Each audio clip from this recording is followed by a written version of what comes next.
battle. Momotaro punched, kicked, elbowed, kneed, scratched, bit, and used every part of his body to fight the horde of Oni.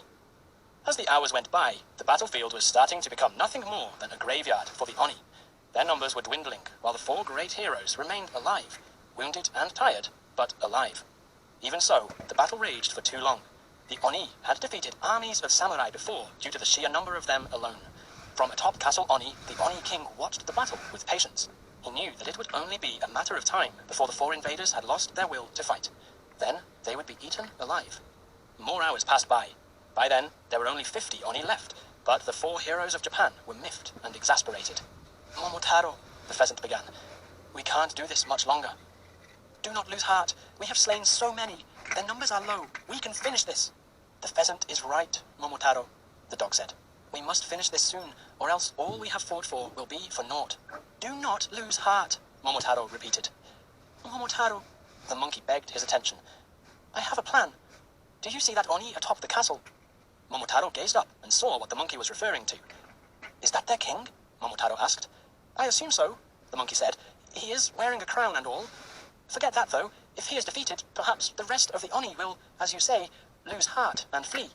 "I believe I understand where you are going with this," the dog said. "Momotaro, the three of us will hold off the last of these Oni. You must scale the castle and defeat the king, and do so quickly."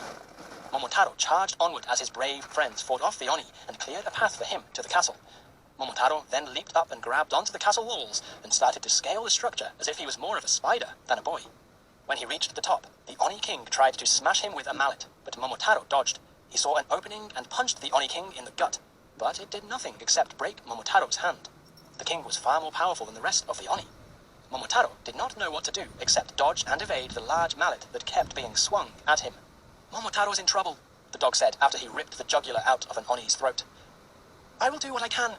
You two keep winning the fight down here," the monkey said before rushing to the castle. Atop the castle, Momotaro had fallen to one knee. The rock-hard body of the Oni king was immune to each of his strikes. He lifted the mallet high and snickered at the young boy. "Momotaro, take my sword," the monkey shouted as he leaped over the castle wall and tossed his sword to the boy. Momotaro caught the blade by the handle and drove it right through the Oni king's gut. Momotaro then shouted a primal scream of victory and shoved the king off the top of the castle. When his body thudded into the ground, the rest of the Oni scattered in fear, as the monkey had predicted. Momotaro returned home with all of the castle's riches and gave the loot to his parents. The monkey, dog, and pheasant all went their separate ways. They never saw each other again, but the legend of their victory would live on forever. The Lucky Cauldron.